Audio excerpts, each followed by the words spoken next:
Praise the Lord. இன்றைய வசனம் ஏசாயா 53:1-17 முடிய. நாங்கள் அறிவித்ததை நம்பியவர் யார்? ஆண்டவரின் ஆற்றல் யாருக்கு வெளிப்படுத்தப்பட்டது? இளத்தளிர் போலும் வறண்ட நில ஓர் போலும் ஆண்டவர் முன்னிலையில் அவர் வளர்ந்தார். நாம் பார்ப்பதற்கேற்ற அமைப்போ அவருக்கில்லை, நாம் விரும்பத்தக்க தோற்றமும் அவருக்கில்லை. அவர் இகழப்பட்டார், மனிதரால் புறக்கணிக்கப்பட்டார், வேதனையுற்ற மனிதராய் இருந்தார், நோயுற்று நலிந்தார்.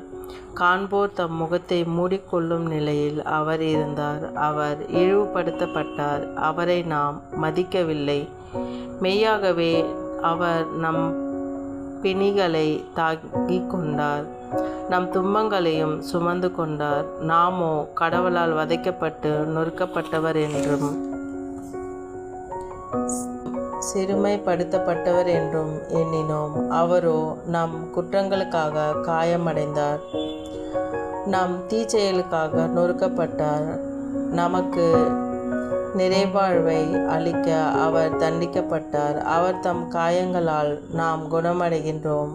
ஆடுகளைப் போல நாம் அனைவருக்கும் வழி தவறி அலைந்தோம், நாம் எல்லோருக்கும் அவர் வழியே நடந்தோம்.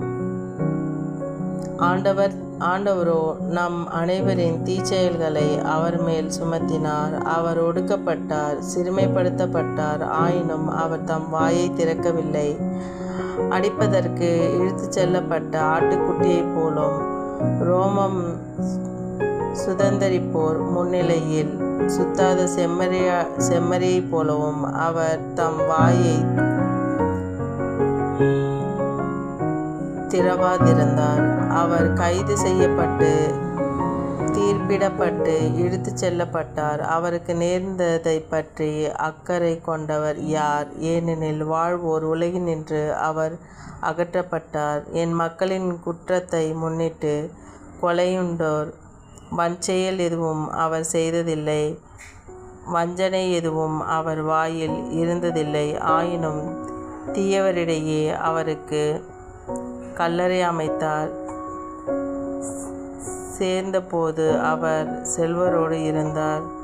அவர் நொறுக்கவும் நோயால் வதைக்கவும் ஆண்டவர் திருவுளம் கொண்டார். அல்லேலூயா. எனவே தம் வழிவரவு கண்டு நீடு வாழ்வார். ஆண்டவரின் திருவுளம் அவர் கையில் சிறப்புறும். அவர் தம் துன்ப வாழ்வின் பயனை கண்டு நிறைவடைவார். நேரியவராகிய என் ஊழியர் தம் அறிவால் பலரை நேர்மையாளாக்குவார். அவர்களின் தீச்செயல்களை தாமே சுமந்து கொள்வார். ஆதலால் நான் அவருக்கு மதிப்பை மக்களிடையே சிறப்பளிப்பேன். அவருக்கு வலியோடு கொள்ளை பொருளை பங்கிடுவார். ஏனெனில் அவர் தம்மையே சாவுக்கு கையளித்தார், கொடியவருக்கு ஒருவராக கருதப்பட்டார். ஆயினும் பலரின் பாவத்தை சுமந்த கொடியோருக்காக பரிந்து பேசினார். அல்லேலூயா, அல்லேலூயா, அல்லேலூயா.